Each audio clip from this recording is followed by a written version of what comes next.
Good evening, everyone. Thank you for coming to be with us today.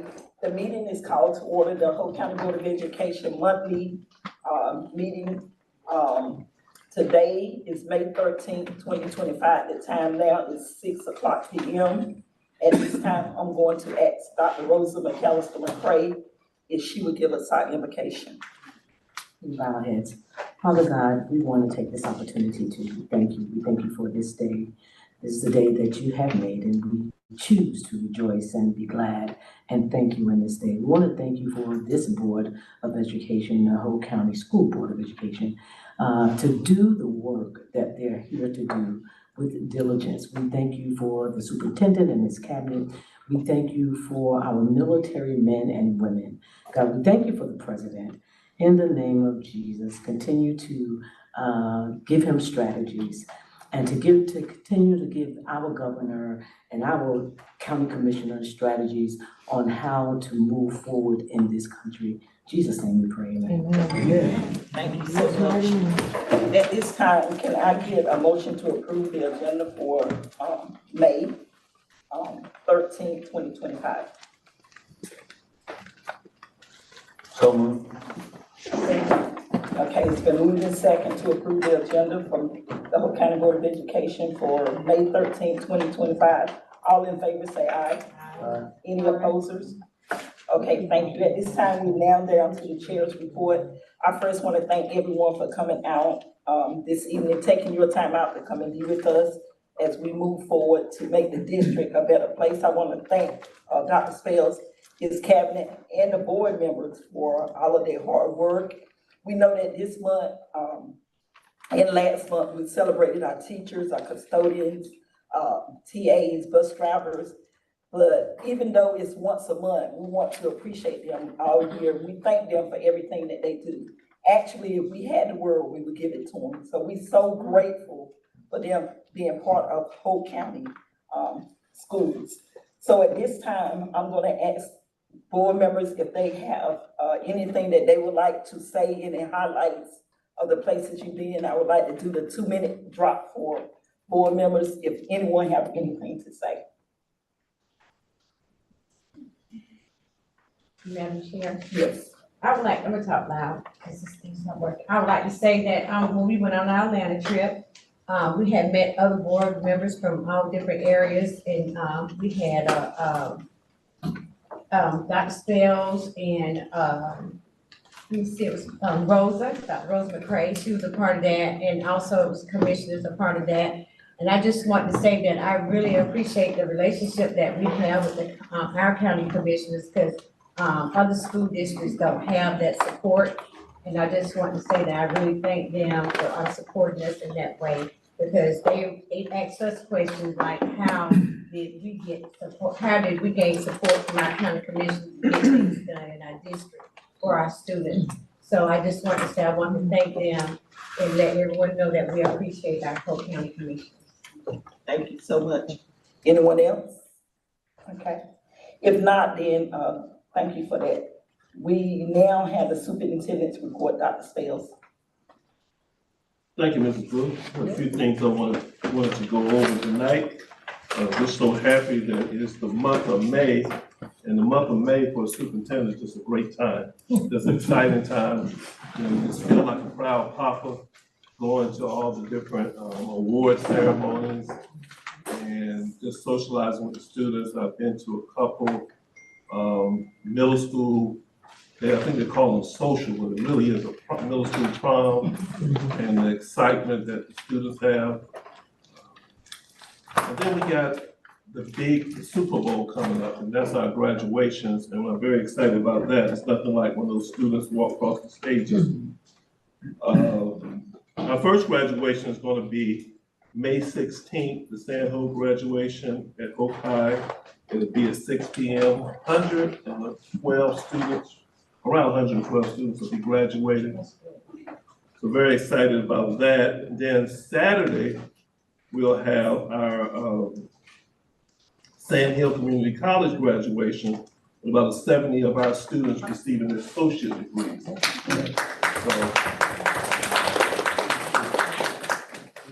students are doing great things. And then on the 20th, we have our senior awards at Hope High. I always enjoy that. Anytime you're recognizing students. President's Awards going to be on May 22nd at West Hope Middle at 6 p.m. That's led by Dr. Owens. And then we have our middle 8th grade graduation. Sandy Grove will be May 28th at 10 o'clock. West Hope Middle will be May 29th at 9 a.m. And East Hope, May 29th at 10:30. Hope High, the Super Bowl, will be May 30th, 6 p.m., 505 students.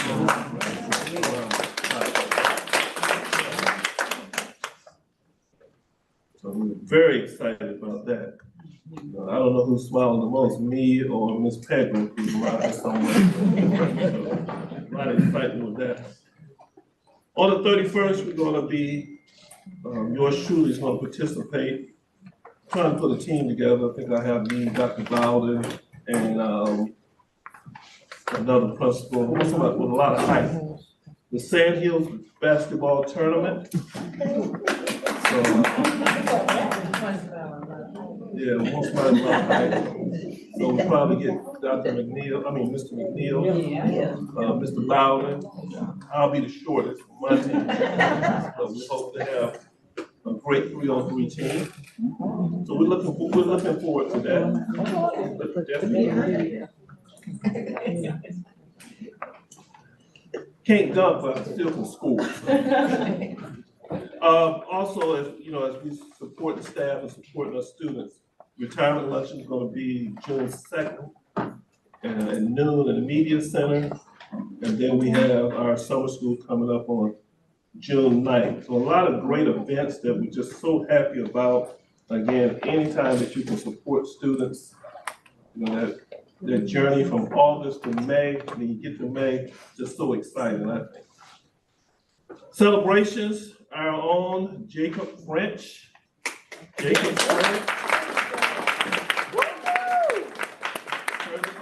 Educational Technology Leader from the Consortium for School Network.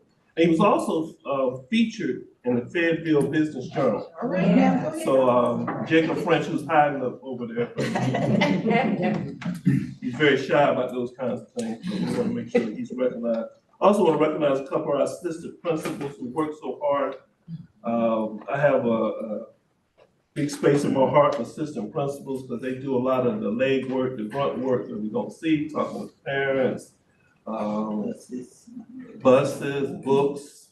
So they do the little things to make sure that the school operates. So Future Ready Leadership by North Carolina Principal Assistant Principal Association, Christina Campbell from West Hope Middle. All right. And Ashley Locklear from Hawkeye. We're definitely very excited about those three people and things that they're doing. We're also excited about some of the accomplishments from this year. Very excited about it. I know my cabinet's excited about it. Very excited that we're really working with parents. We have our parent group. We think it's going to be so much better next year. We got that started off. We want parents to know that you are part of the team and we do want to hear you. So I'm so happy about that. And the teacher portion too. And we're working on our student portion of that. So we'll have that stakeholder group with our parents, our teachers, and our students. So make sure that we're hearing our staff and making sure that everybody knows that they're a valued member of this team. And that's very important for the board. It's very important for the superintendent that people know that.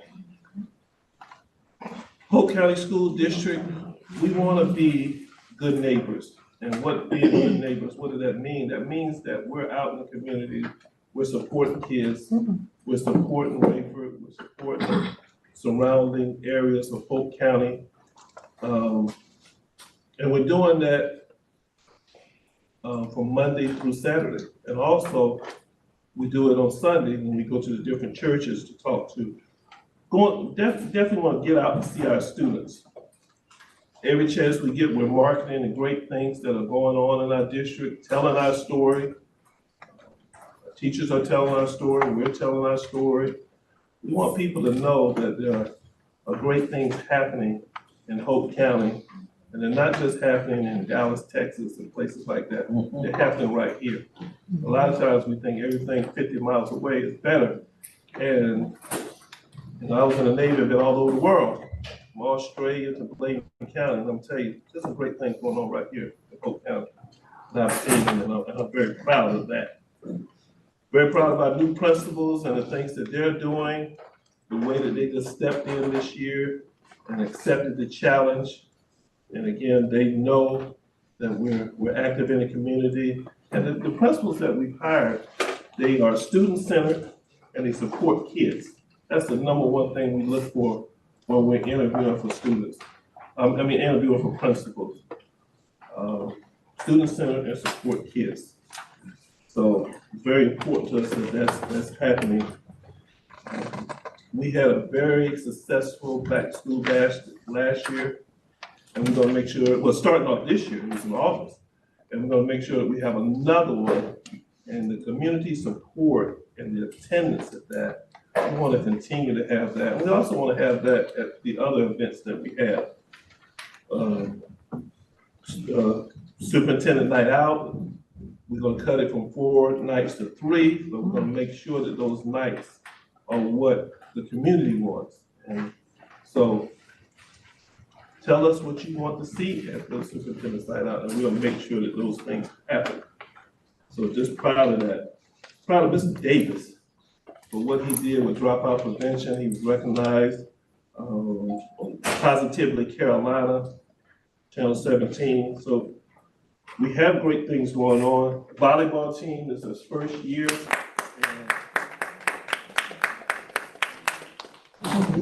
Thank you to the Board of Education for making that happen. Thank you for Mr. Covington for bringing that to us.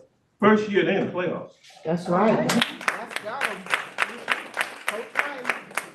That's a testament to what we have here in Polk County. And we need to celebrate those things. We won the regional battle of the books. Very excited about that. Mr. Cummings was out here when we used to call it the battle of the books. The battle of the books is very important to us. So a lot of great things. I won't go over all of them, but there's a lot of great things happened this year, and just so excited. And we think that the best is yet to come. So I think that's going to be our theme next year. We're going to get better and better, and the best is yet to come. That career job fair, I was very happy with that. Very happy with that, and I think that's going to get better and better. Thank you to all the vendors. And I want to thank all the vendors of this district and the supporters of this district. They make things happen. They make it happen for us, and we're so excited for that. We're getting there. When we're working as a team to support these kids, everybody is on Team Hope. So that's what we need. San Hope told me, and I just think this is just a great thing. San Hope scholarship total for this year is 6.7 million and growing.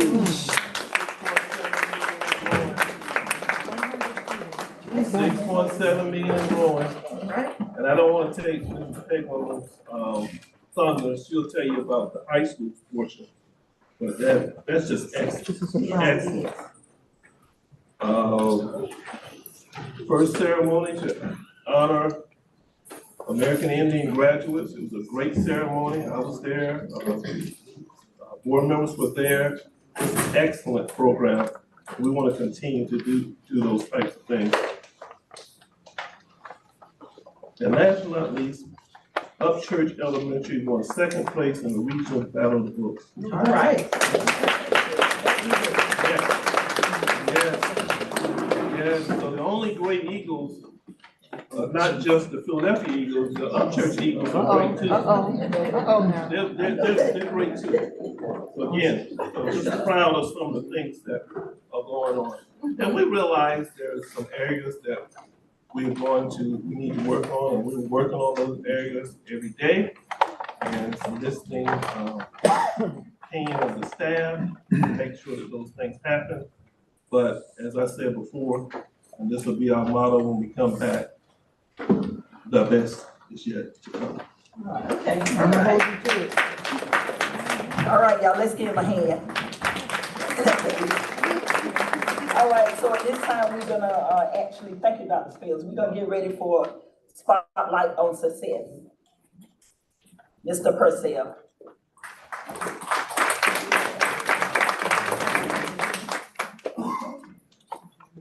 Good evening, everybody. Good evening. On the 8th of May, we had my historic appreciation. We had a great time. I thank all y'all for supporting me on that. Ms. Blue, Ms. Southern, Ms. Brown, Dr. Spears, all the principals in the district and all the departments in the district. Couldn't get it without you. Thank y'all. Today, I'm giving out Clean School of the Month for April. And no other than Don Steve. Come on, John Steve Racer. Ms. Sharon, Secretary Dorr. Y'all, Ms. Dorr's daughter came back from China. They came and made it silver in the relay team. Okay. Yes. Ms. Clarence Livingston.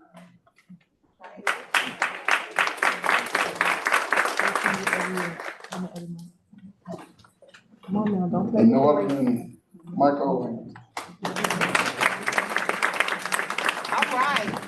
I went to all the schools during the Easter break, and it could have been a several schools, but they just had the, when you went to their school, they had that, But a lot of other schools could have deserved it too, but I just think they had that, up. That's all Thank right. y'all That's again. all right.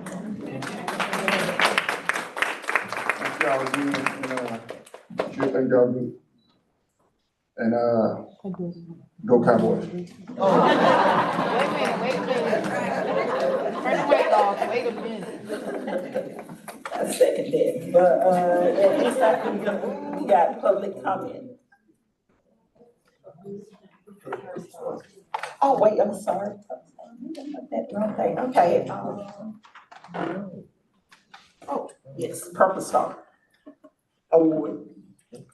Purple Star Award, we went to this Purple Star ceremony last Friday, matter of fact, and we received a Purple Star Award for being a military-friendly district. And we were one of the top 15 in the state, one of 15 in the state to receive this. And we're very excited about that. But the best part of that was not receiving an award. Our students, 3 of our high school students, they got to sing the Star Spangled Banner at the award. Let me tell you, they were fabulous. So I hope I don't butcher the names. Zania Mack, Brian Alexander, and Michaela Collins.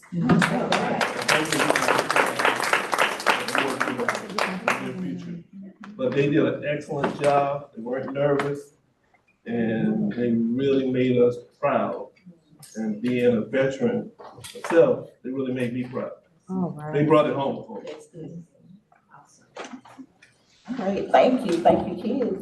All right, at this time, we have public comment. We have 2 individuals signed up for public comment.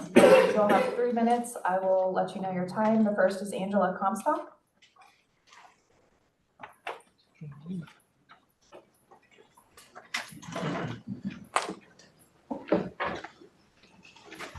Hello, good evening.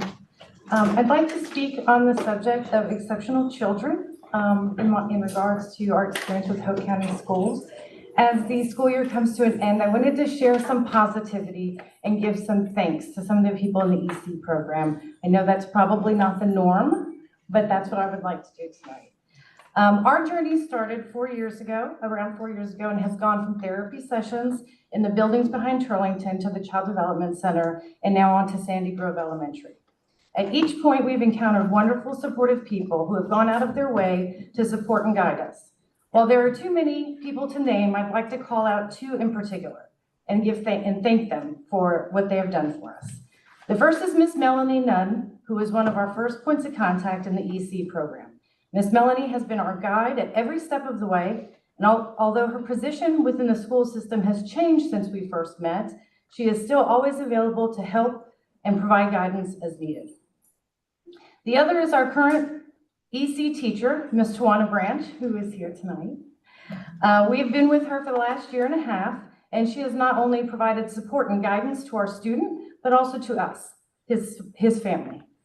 She advocated for our student when she believed it was time to start transitioning him to general ed class, and based on her experience and discussions with her, we trust her opinions and have total confidence in the suggestions she provides. Our student is currently scoring on grade level in almost all of his subjects and spends part of his day in a general education class. I do feel, based on personal experiences and conversations, as though some people within the school system perhaps have reservations about moving EC children into mainstream education. I do not know if this is because of possible effects on test scores or an idea that they should not be integrated into regular classrooms, or perhaps an effect on funding. And I will admit, before being involved in this process myself, as a parent, I had reservations about the process as well. However, now that I'm on the opposite side of the coin, I see how EC teachers like Ms. Branch look at each child individually and advocate for their inclusion as they feel they are able and ready to move forward and to succeed. In discussions with his general ed teacher, our student may need a little more time, attention during times, but it's not to the detriment of anyone else in the class. Each EC child is different, and it takes experienced, talented people to work with them and encourage their success. I do not think you can advocate too much for this population of students. And with the current climate in the country, especially regarding education and the uncertainty of funding and various programs, I ask you to continue to support and encourage not only the students, but the teachers and the staff that work hard every day towards their success. They say it takes a village. When we had open house this year, our student had 8 people that came with him, 8 family members. So he has his own village that comes with him. Ms. Comstock, time. Thank you. You're welcome. Thank you so much.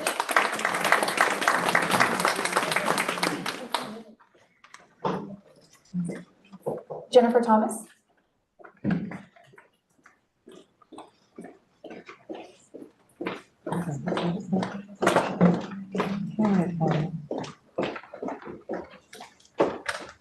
Hello, everyone. My name is Jennifer Thomas. I was here at a meeting, if it wasn't the last one, it was the one before that, in reference to my grandchild who is a student at Sandy Grove Elementary. My grandson he is an exceptional child. He's in the exceptional child program. He has had a very good experience this year for the most part. I had some concerns at the last meeting. I voiced them. I spoke with some staff at the school. I've spoken with my grandson's teacher, and I have emailed correspondence to people that work for the school system. My concerns have not been addressed.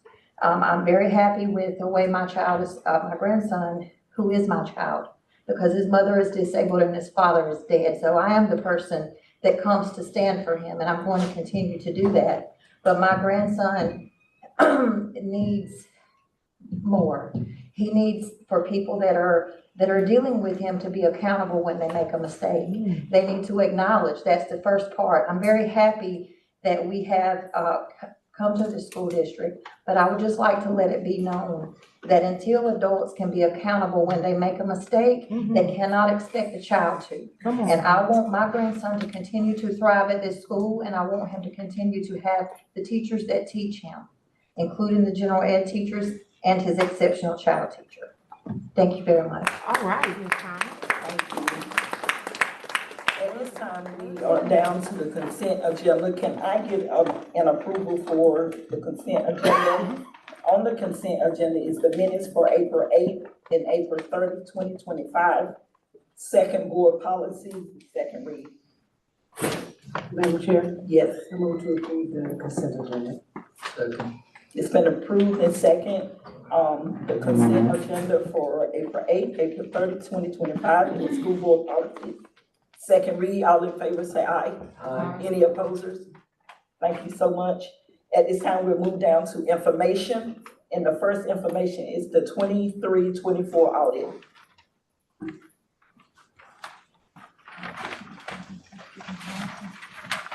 Good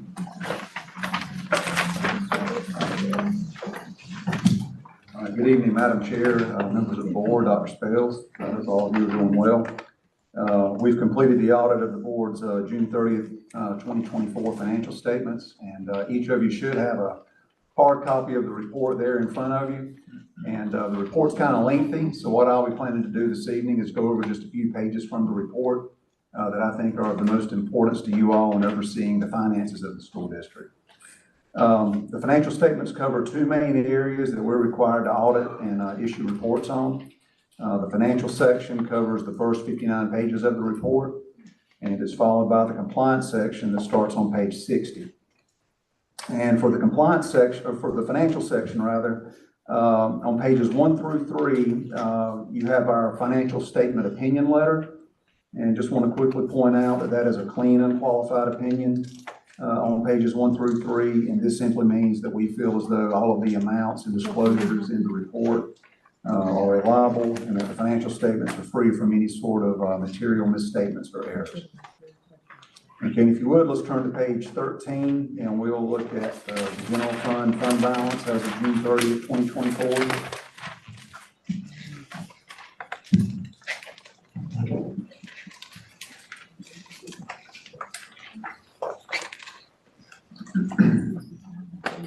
And page 13 shows a balance sheet of the governmental funds as of June 30th, 2024.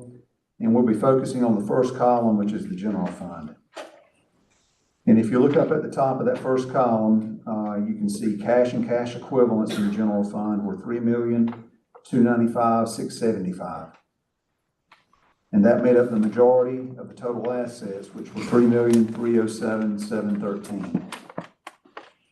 And there in the middle, the fund had liabilities of $2,133,349. And if you take the assets minus the liabilities, you get the general fund's fund balance at June 30th, which is the next to last number in that first column of $1,174,364. And this amount represents an increase of approximately $21,000 over the fund balance that was reported at June 30th, 2023. And in the previous year, the year ended June 30th, 2023, fund balance decreased that year by about $143,000.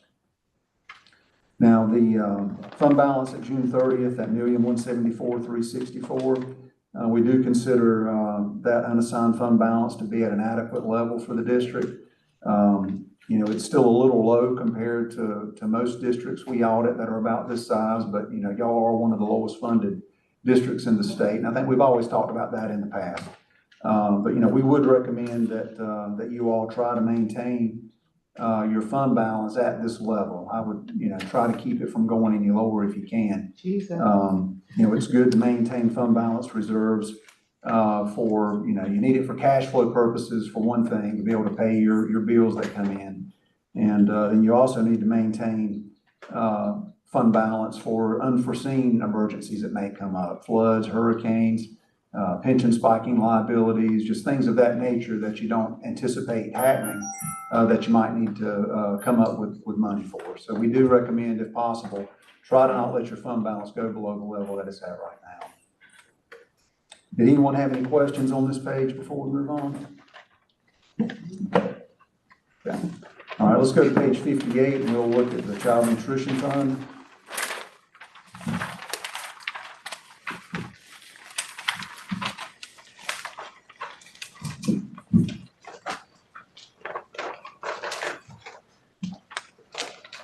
And page 58 shows the revenues and the expenditures of the Child Nutrition Program for the year ended June 30th, 2024. And if you look about 3/4 of the way down, you've got a line that says net change in fund balance. It's the last line that actually has 3 columns to it. And there in the middle, you've got the actual results for the year. You can see the program reported a loss for the year of $247,264.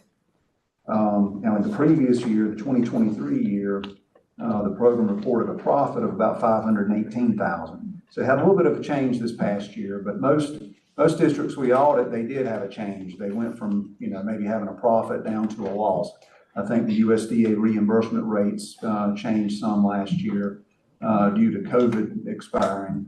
And so a lot of districts did have a change downward in their profitability of the child nutrition program. Now, the program did pay $170,000 of indirect costs last year, and those funds go directly from the child nutrition bank account into your local bank account, and it goes to cover overhead costs incurred by the district in operating the various child nutrition sites within the schools. And even with the reported loss this past year, the program still has very good cash balance reserves at year end of over $5.9 million at June 30th, 2024. So the program's actually in very good financial condition as of June 30th, 2024. Anyone have any questions before we move on? Okay. All right, and starting on page 60, as I mentioned earlier, is the start of the compliance section, and page 60 is the first of 3 letters that we issue that relate to the compliance portion of the audit. And we're required each year to perform compliance audits on the state and federal grants that are received by the district, and we're also required to do testing of the district's internal controls over the finances of the district. And as part of the audit, we test a significant amount of payroll and general disbursement transactions, as well as other various grant-specific requirements. And we're happy to report that there were no findings or question calls reported that relate to the state or federal funding that the district received last year. So there's no items in the report that would require you guys to pay money back to the state or to the federal government.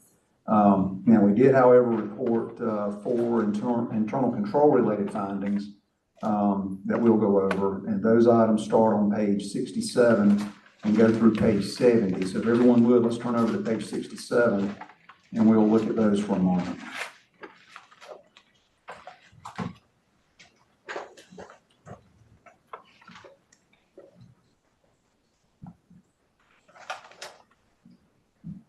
Okay, and down at the bottom, you can see there's finding 24-01, and it refers to account reconciliations. And this finding discusses that we noted various general ledger accounts that were not properly reconciled in a timely manner during the year. And as part of the audit, various journal entries had to be made in order to adjust the general ledger to the proper year-end balances. And a listing of the significant audit adjustments made is included in a separate letter that we'll be going over shortly. I had a couple of letters in the front of your booklet, and we'll talk about those after we go over these findings. And the most significant reconciliation issue noted related to the Blue Cross Blue Shield insurance liability account. Not reconciling this account in a timely manner during the year resulted in a failure to request state and federal grant funds for August of 2023 employer health insurance premiums that were paid to Blue Cross Blue Shield. And these premiums were in excess of about $400,000 and had to be paid from local funds due to the funds not being requested from DPI within the time frame allowed. At the top of page 67 is our recommendation regarding this finding, and it states that we recommend that management implement controls and procedures to ensure that all GL accounts are reconciled in a timely manner each month. And I've had a lot of turnover, in finance staff. And a problem that we see statewide is that when you get new folks in finance, and especially school system finance, it's very complicated. I mean, a lot of people don't realize that. And you're not granted any kind of leniency by the state if you forget to do anything. And there's a very hard cutoff on June 30th. So if you forget to do anything, they're not going to let you go back and fix a mistake after the fact. So, we always recommend that when you have new folks in finance, that you always try to have somebody helping the finance officer, the finance team, especially at year end, to make sure that nothing gets missed, because there's just so much that can go wrong. And we do recommend that for this year end that y'all are about to embark on, is have somebody kind of looking over everything, because one mistake can cost $400,000. I mean, it can happen so easily, and we've seen this happen at other districts. And again, we do recommend that you You know, you have someone that's experienced, that's checking the general ledger accounts, making sure everything's properly reconciled so that y'all don't have any kind of issues with the year-end closeout. Anyone have any questions about that finding? Okay, the next finding is on page 68, finding 2402, and it's titled Violations of the School Budget and Fiscal Control Act relating to purchasing violations. And we noted several instances in our audit of expenditures that were made during the year for which a purchase order was either not completed or the purchase order was not completed until after the goods or services were received. And the PO provides documentation that the pre-audit function has been performed by the finance officer in accordance with the School Budget and Fiscal Control Act. And the purpose of the finance officer performing the pre-audit function is to verify that sufficient unencumbered funds are available in the budget to pay for an expenditure before requesting the goods or services.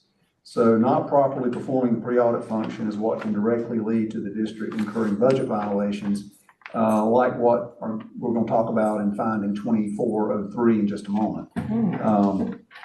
So these purchasing guidelines set forth by the state are in place within the state law to help prevent districts from spending funds that haven't been approved by the board in advance. So that you approve the budgets, and when the finance officer sees that purchase order, they check the budget, make sure funds are unencumbered, and then they approve the purchase order. But if a purchase order isn't first submitted to the finance department, and directors or whoever's got purchasing authority just goes out and initiates a purchase without first, submitting a purchase order, there could not be funds in the budget to cover that purchase. So the district could be obligating itself and not have the funds available to cover that expenditure. So that's why, following the purchase order process is so important.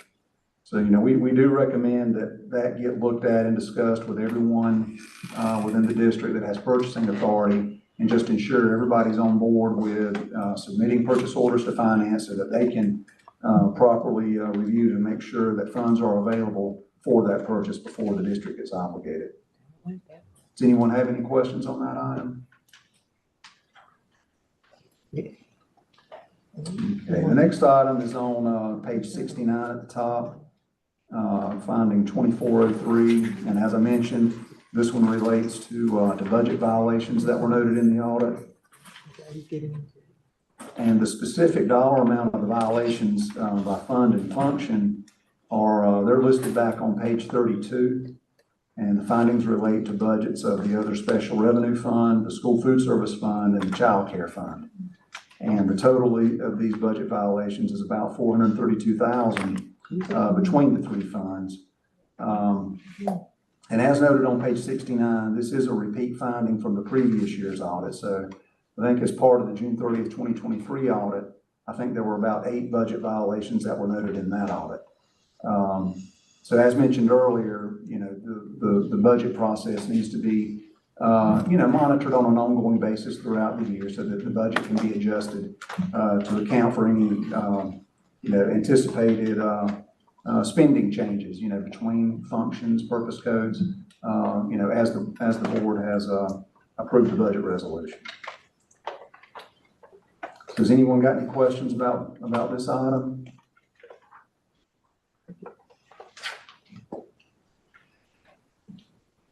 Okay, and then the last finding there on the bottom of page 69 relates to the timeliness of the audit.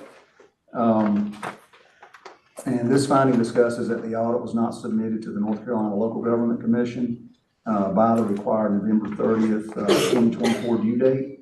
And this was due to staff turnover that we talked about earlier that resulted in management not having the general ledger properly adjusted and reconciled in a timely manner. And we talked about that in finding 2401 a few moments ago.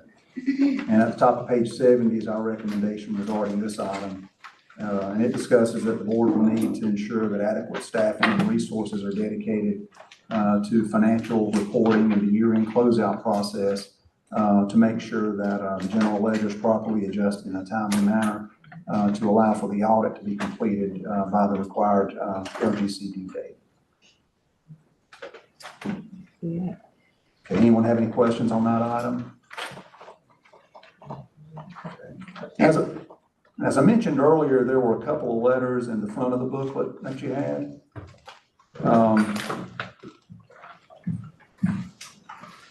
And both letters are on our letterhead. The one that we're gonna talk about first is the two-page letter. And the first item in bold on that page, it says individual schools. Y'all see that one? Okay. This letter has recommendations for improvements and controls pertaining to several other finance-related areas, including our audits of the individual schools during the year. And we provided a detailed listing of the individual school comments to Ms. Holmes. And the items in this letter, they're not considered to be as significant as the findings that we just talked about. So I didn't plan to go into detail on these items with you, but they do want the attention of management and should be addressed as soon as possible. And we have already gone over all these items with management and discussed them. And it is our understanding that that management's working on plans to address these items so that they're not going to be an issue for the current year-end audit. But did anyone have any questions on any of the items in that letter? Okay. And then the other letter that you had there in the front of your booklet is what we call a required communications letter. And it discusses that there were no difficulties or disagreements encountered in dealing with management during the audit. There were no uncorrected misstatements noted during the audit, and that there were no significant reportable issues noted other than the findings that we just talked about. And the letter also makes a reference to the significant journal entries that were proposed as part of the audit, and a listing of those entries is attached at the back of this letter. And that was pretty much all I planned to go over, with the board. Was there anything that I didn't cover that you wanted me to talk about? Anybody have any questions? Any questions? Okay, thank you. Okay, thank you. Thank you.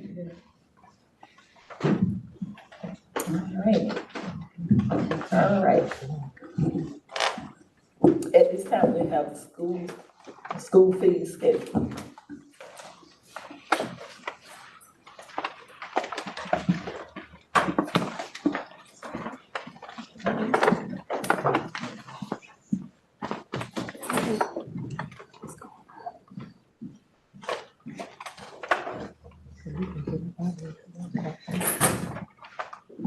Good evening to our board chair, board vice chair, and members of the board, and our superintendent. Thank you for the opportunity to present the proposed Hope County school fee schedule for the 25-26 school year. As outlined in Board Policy 4600, we continue our commitment to holding student fees to a minimum. No fees are charged for required courses or activities. The fees presented tonight are primarily tied to elective courses, extracurricular activities, clubs, athletics, where supplies, uniforms, or competence-related costs are incurred. Beta Club, 35. The fee schedule is organized by school level. There's an elementary page, middle, and high, which includes a separate section for the high school athletics. Each school's list reflects the actual or anticipated costs associated with optional participation in clubs, organizations, and events such as Beta Club, robotics, yearbook, and various honor societies. In some cases, fees also help cover materials for field trip, competitions, or performance-related expenses, such as those associated with band, cheer, or drama productions. It's important to note that while these fees are listed and posted publicly as required, there is a shared understanding across all of our schools that no student will be penalized, excluded, or denied participation due to financial hardship. In accordance with the board policy, any family experiencing economic difficulty may request a fee waiver or reduction, and principals will be able to communicate that option clearly to all families. This ensures that there's fairness, that it remains central to our practices, and that all students have access to enriching school experiences. So we have added some some explanation where applicable, for instance, where fees vary by school site or may be subject to change based on vendor pricing or national organization rates. We've also provided clarity for items designated with asterisks, such as clubs that may not be offered at every school or fees that are subject to some type of external pricing. The proposed fee schedule has been submitted by each principal group, met together, and they reviewed that. And for consistency and transparency, and upon your approval, the final schedule will be posted by each school and communicated to families ahead of the new school year.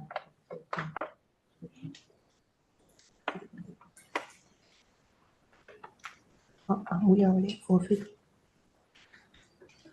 Anybody have any questions about school fees? If not, thank you, Dr. Ramsey. Wrestling ain't up there. At this time, we will have child nutrition bidding information.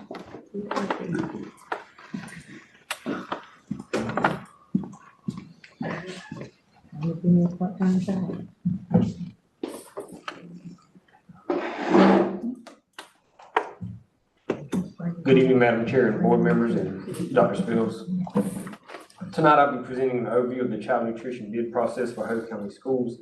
This includes our participation in North Carolina Procurement Alliance, or NCPA, and this process supports the efficiency, compliance, and quality of our child nutrition program. The North Carolina Procurement Alliance, or NCPA, is a voluntary group purchasing organization formed in 2008 by Child Nutrition Services Section of the North Carolina Department of Public Instruction. The alliance was created to help school districts streamline the procurement of food and nutrition-related supplies by leveraging statewide purchasing power. Ms. Carpenter and Ms. Massey are at the NCDPI today and tomorrow participating in the NCPA bid opening process. If I'm not mistaken, that opened today. But next month, Ms. Carpenter will come before you to present the names of companies and the recommended awards for your consideration. And that covers it for the child nutrition part. Thank you, Dr. Hunt. You're welcome. At this time, we will have open gate weapons detection system.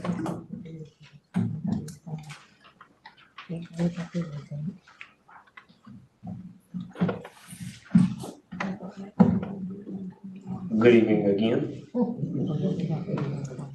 So this presentation will be about the Open Gate Weapons Detection System. Similar information was presented at the March 2025 board meeting. Therefore, I'll keep this presentation very brief. Next slide, please. Open Gate, as we discussed before, is a walk-through weapons detection system that utilizes advanced sensors and artificial intelligence to distinguish weapons from personal items. Next slide, please. This system consists of two freestanding pillars that function as an open active detection system. The system is designed for faster screening processes versus traditional metal detectors. And the system is capable of detecting a variety of weapons, including collapsible firearms, handgun, and smaller weapons such as knives. Next slide, please. The system features a mobile application available on Android and iOS or Apple devices. This app allows administrators to set the detection level and signaling parameters, enabling customization based on security needs. In other words, you can set it to search for or detect for the type of items that you want it to be, as small or as large. Next slide, please. So during the month of March, the request was made to approve the funds to purchase 3 systems that will be located on the campus of Hope County High School. This request tonight is to approve the funds to purchase 7 additional systems, and those systems would be located 1 at each middle school, 1 at Turlington Alternative School, and 3 additional systems at Hope County High School. Additional systems at Hope County High School will be placed there due to the school's population, the open campus, and the campus size itself. The funds will be used from the 2024-2025 school safety grant funds, and these items were included in the grant narrative that was submitted at the beginning of the school year. And these 7 systems will cost $145,464.12. Thank you. Dr. Hunt? Yes, ma'am. How long do we have to spend those grant funds? We received the award in March. In April, we were notified that it had to be spent by June. June what? June 30th. Yes, are we gonna get the ones along with that? No, ma'am, that doesn't come with the wands, it's just the system itself. But it does come with the batteries and the base plates for carry. So we can check for vapes? Yes, ma'am. So one thing that we do have to take into consideration when we're doing that, the smaller the item that we're searching for, the more items it will pick up when students or faculty, staff, or spectators walk through there. So it could take longer whenever we're doing that part. So we're not gonna check for vapes? No, we could. It just depends on what administration wants to look for on that particular day. Madam Chair, Any more questions? Yes, so do we have to vote on this? it's up on the information item, so my question was, if we voted on it tonight, it should have been up on the action items, because he did bring some information to us and allow us to ask questions before today, so I'm not sure as to why. Are you asking us to, No, it was for information tonight, unless you want to vote on it, but, so we still will have time in June to yes, ma'am. put it up on the action item? Yes, ma'am. I just heard in your, presentation tonight, you was asking. And so I think that's where we can pick that up from. But thank you. Any more questions? Okay. Madam we'll look- Chair, so just to make sure, so we are gonna be able to meet the deadline? We don't meet again till June. Right, that will still give us time to place the order and have those funds secured for that. Okay. Thank you, Dr. Hunt. You're welcome. So at this time, we are actually at the part for the construction project, environmental graphics. Is that Mr. Burrell? It's me again.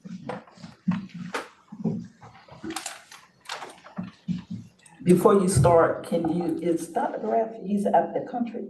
He's out of the country for his daughter's wedding.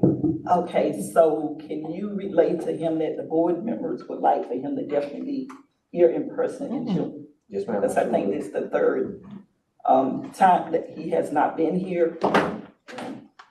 In the contract, it kind of say he's gonna be showing up more often than none. So we as board members expect for him to be here in June. I will relay that. Thank you. Environmental graphics for the building project. So, good evening again. Tonight, this will be an overview of the proposed environmental graphics for the new building that is being constructed for Hope County High School. The design work developed in partnership with SFLA architects and Loaded for Bear aims to unify the school's visual identity and create an engaging, student-centered environment that reflects the spirit and pride of Hope County High School. And you can leave it on this slide.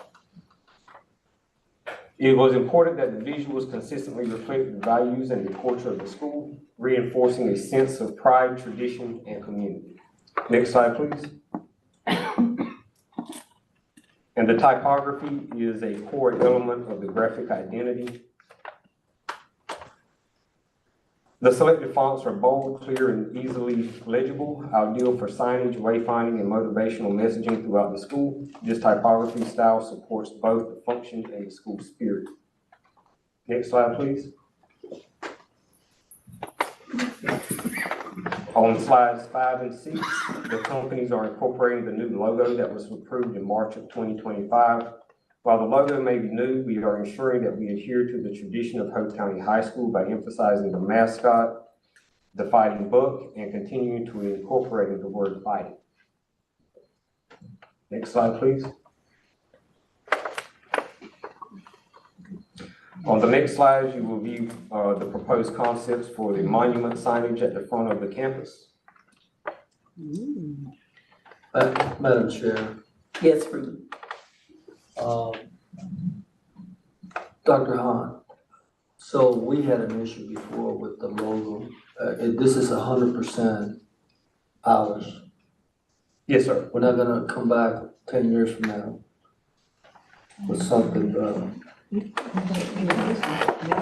shouldn't be any issues now. Okay.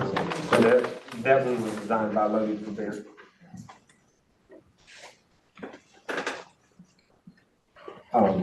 So the monument sign will establish a bold and welcoming presence for visitors and the community. This slide provides a 3D view of the sign that will be on display. Next slide, please. So this is just an image of how the sign would look from the front, with Hope County being larger than the high school on the end, but high school is highlighted in a different color to make it stand out, to know that it is a representation of a high school or a district high school. Next slide, please. This was kind of hard to see because it's coming from an angle, but over on the left-hand side, you can see the word Hope County, or you can see the sign there, but I think the next slide shows it a little bit better. So looking on the left side, you can see it. And it's placed at the front of the entrance of the school. This way, it is visible for faculty and staff, students, visitors as soon as they drive on campus. And it's designed to be both functional and inspirational, clearly marking the entrance of the school.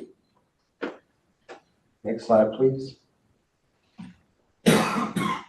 Effective wayfinding is essential in large and modern school facilities such as this one. These examples show how hallway and directional signage will be a guide for students, staff, and guests clearly throughout the campus. And the design is easy to follow, it's ADA compliant, and aligned with the school's color and branding system.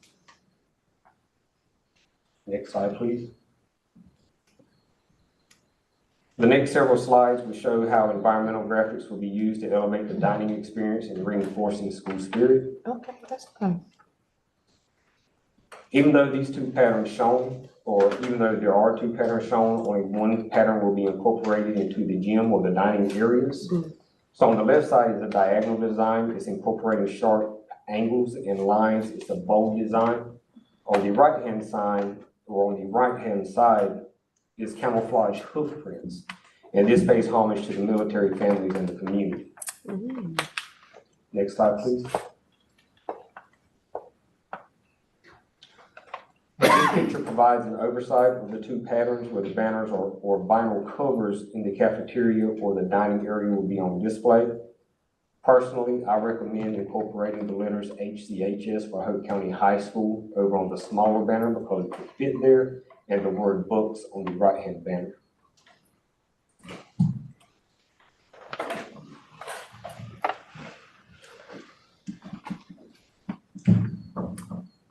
And on slide 17 and slide 18, that's just a close-up of the smaller signs that you just saw.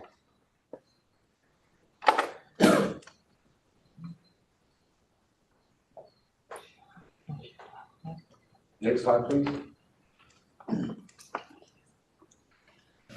Slides 19 through 22 will provide images of graphics of the gym area. In the gym, you'll see bold applications of the uploaded mascot or the updated mascot logo as displayed in the center court. Next slide. Standing in the center court view, facing the wall as you would enter into the gym. This wall will display the words Hope County High. All spectators will know that they are in the home of the Bucks as they enter through the doors.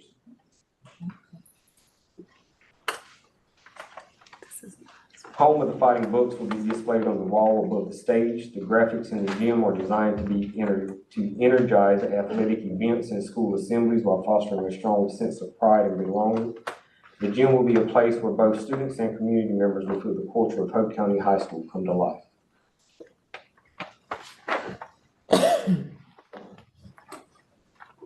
The Learning Commons graphics are focused on academic achievement, collaboration, and inspiration. The goal is to create a space that supports learning and exploration while continuing to reflect the school's identity. These three slides provide designs that are to be motivational messaging and calming academic focused imagery to support productive atmosphere. The red book image is flat. Think of it as a vinyl sticker or a painted image on the wall. The wood or gold book is three-dimensional, providing depth to the image. While it is a wood or golden color in the image, we do have the ability to change the color to either black, white, or red to make it stand out and align with the school colors. And last year, whenever we presented this information, there was a third option, and it was it was a collection of books that had a bookhead painted or drew on it. I didn't include that tonight because after further research of that particular product, we found out that it would cost more in order to do that because they would have to change some structure to the wall. So therefore, we presented these two options instead. And,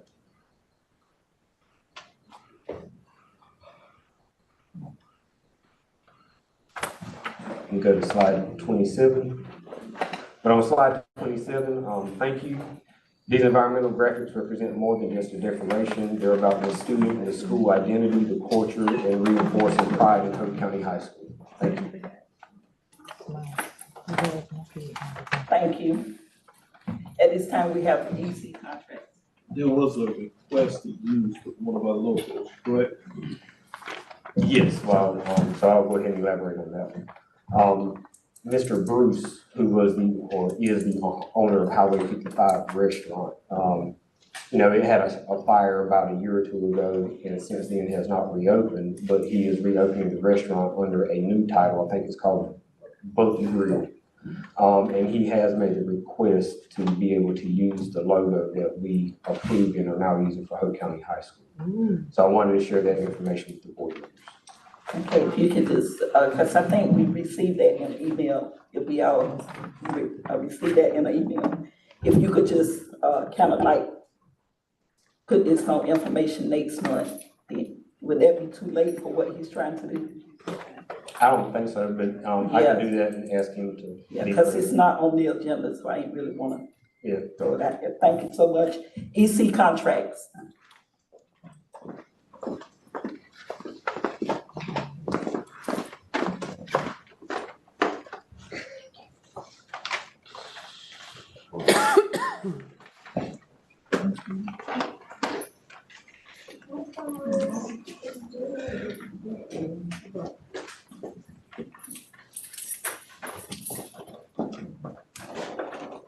Good evening, Board Chair, Vice Chair, and all of the board members, and all of the guests tonight.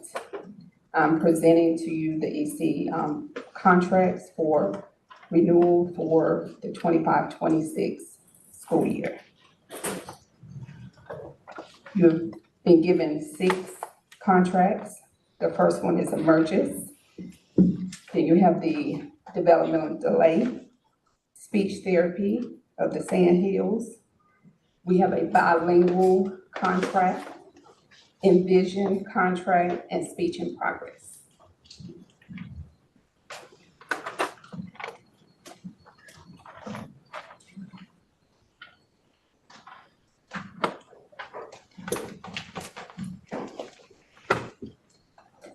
Do anybody have any questions? And what you have with the insert that I just gave you, that goes with the emergence contract that you already have. And it just shows you what's in green is the services that's expected to be used for the 25-26 school year. And what's in blue are the services that that will be available if needed. So it's emergency? No. That one's not me. It's on there.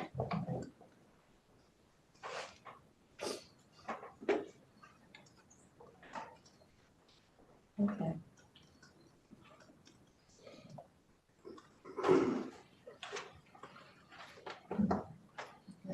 Thank you. Thank you. Okay, we're down now to the vacancy report.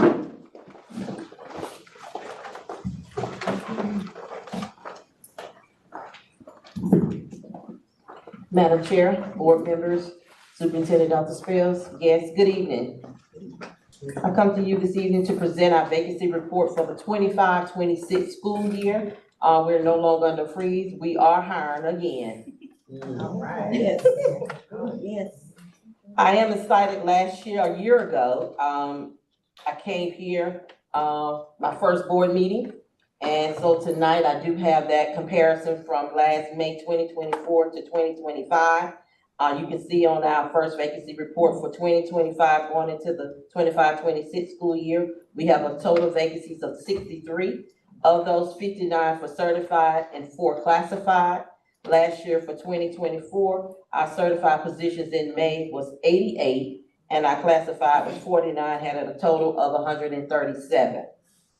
So again, I would like to thank everyone for their support in ensuring that we get our school and our district staff with qualified individuals.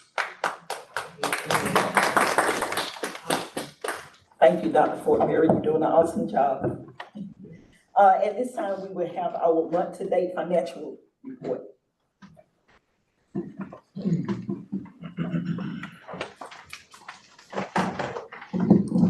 Good evening, everyone, Madam Chair, Vice Chair, Superintendent Spells. I'm before you to present the month-to-date. If you look at your report before you, our state funds, the total budget is $78,388,189.16. Once we consider our budget adjustments, year-to-date activity, and encumbrances, the unencumbered balance is $15,599,366.23. Our next page are our local funds, Fund 2. And I forgot to mention, it's again by purpose, as it normally is, instructional services, system-wide support, non-program support, ancillary services. Back to Fund 2, our total budget is $7,275,000. Once we consider our budget adjustments and year-to-date activity and outside encumbrances, the unencumbered balance is $376,343.65. Our next fund is federal. The total budget, $11,867,041.03. Once we consider our budget adjustments, year-to-date activity, and outstanding encumbrances, unencumbered balance is $2,560,874.77. Next is our capital outlay fund. Total budget, $70,379,221.72. Once we consider our budget adjustments year-to-date and encumbrances, $44,689,529.15. Next page is our child nutrition. Total budget, $7,300,000. Budget adjustments year-to-date and outstanding encumbrances, once we consider those, the balance is $261,220.40. Next is our Child Care Fund 6. Total budget, $175,000. Once we consider the activities and encumbrances, $39,838.54. Finally is our restricted funds, local. Total budget, $7,177,604.89. Once we consider our budget adjustments, we have an unencumbered balance of $2,476,902.82. Final page, our total budget, $182,562,056.80. Once we consider all of our adjustments, our unencumbered balance is $66,004,075.56. Any questions? I have a question. With the federal funds and the nutritional funds, that is year to date, so yes, if we need to go ahead and spend that money? For the federal, spend it as we have been, yes, ma'am. As far as we know, we're operating, is that what you're asking? Yeah. As far as we've been told, we're continuing to operate, as usual, but of course, we're being careful in our expenditures. Right, will money go back if we don't For federal? federal, no, we should not be, we should not be in danger of anything like that. So Most of that carries over. Okay. And we're still working on, with federal programs on those budgets as well. But yes, most federal funds carry over. Madam Chair, can we go back to page 7? Yes. She wanna know that negative. Oh, yes, I forgot to tell you about, you said 7?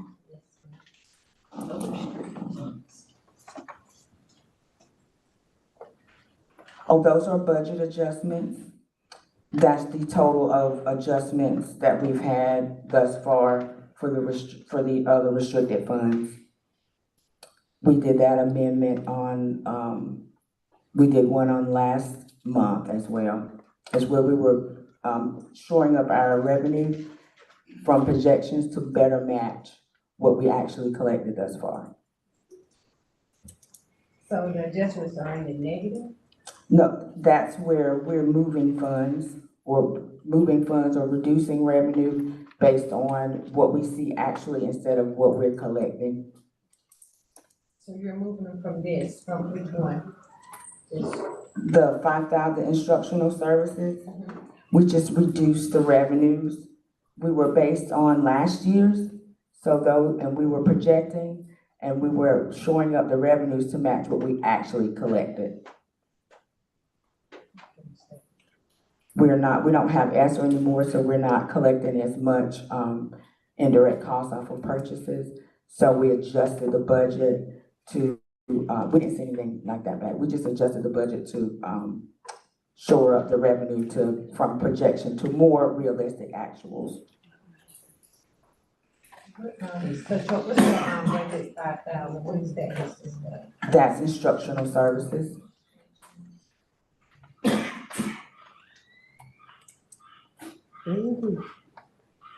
Did they answer the question? Okay. Did anyone else have questions? Okay, thank you, Ms. Holmes. You're welcome. Next, we have the action items. We have Reading Horizon, driver's education, CTE computer lab purchase. We have Canvas, and then, we actually had a 25-26 local budget request and the 26 budget, along with the restricted fund amendment number 2 local, school nutrition capital outlay, federal fund amendment number 3. So those are all the action items for tonight. Did all the board members get an opportunity to look at everything that's under the action items? If so, I'm gonna ask a board member for a motion to approve action items. Madam Chair, Yes. I know we got briefed last month regarding the driver's education.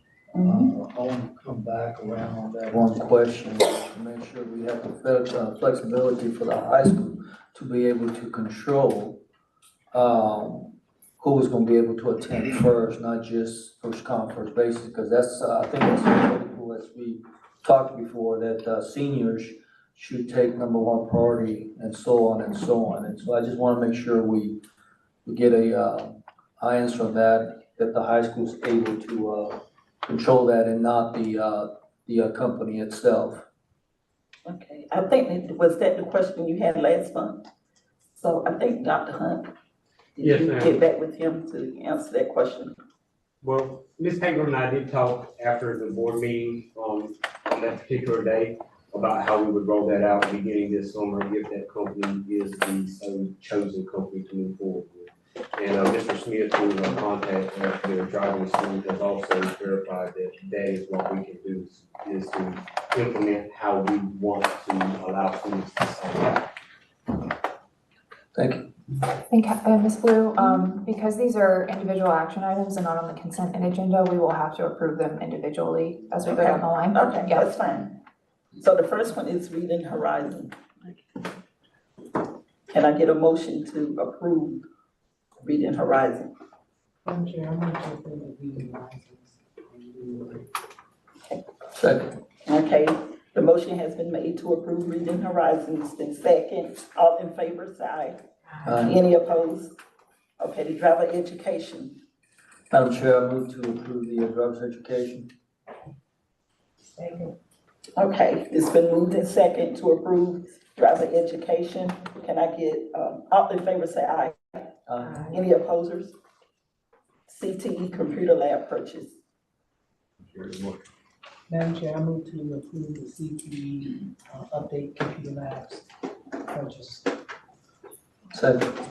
Okay, it's been moved in second to approve CTE computer lab purchase. All in favor, say aye. Aye. Any opposers? Canvas elements. Madam Chair, I make a motion that we approve cannabis LMS contract. Second. Okay, it's been moved in second to approve Canvas LMS. All in favor, say aye. Any opposers? The 25-26 local budget request. Madam Chair, Yes. I would like for us to let the public know what our itemized budget request is before we approve it.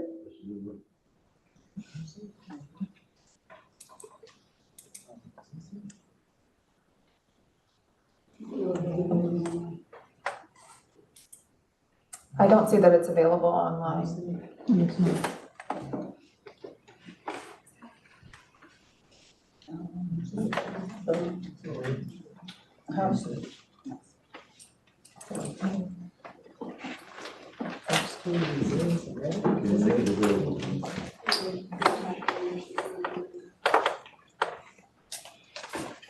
Okay, so. Do we have it available somewhere else? Or, For the public.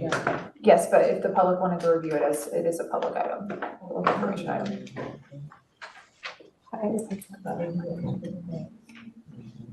I thought they put it up before, I mean, after we approve it, is that correct, Rosa? Yes, Ms. Richardson said yes. We can post it after it's approved. If, you guys don't approve it tonight, then the commissioners won't approve it.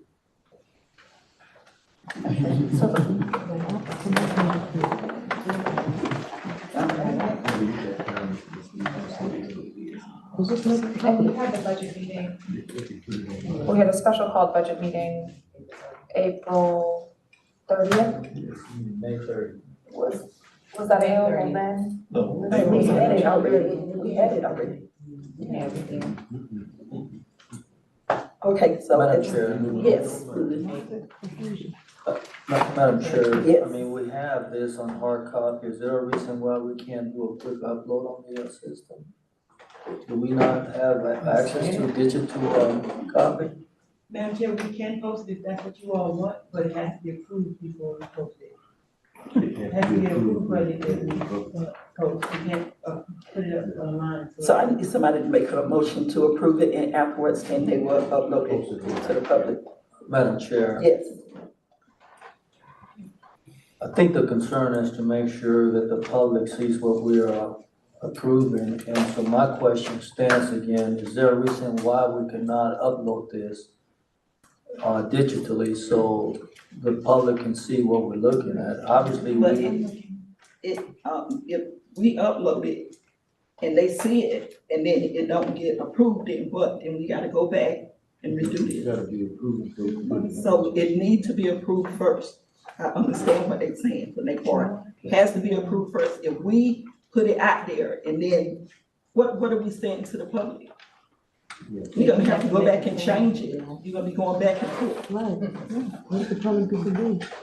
And then we, as board members, saw this budget request. Madam Chair, if I may add, what's in the budget right now, local budget, is what we're asking for, what we're hoping to get. So when we go and meet with the commissioners and they say, well, this is what you're asking for, but this is not what we're gonna give you, this is what we're gonna give you. So if you would like to, once it's approved by both parties, if you would like to say what, this is what we asked for and what they actually gave us, we can do that also. Thank you. Can I get a motion to approve the 25-26 local budget request? Madam Chair, Yes. I'd like to make a motion that we approve the 2025-2026 budget request. Excuse me. Can I get a second?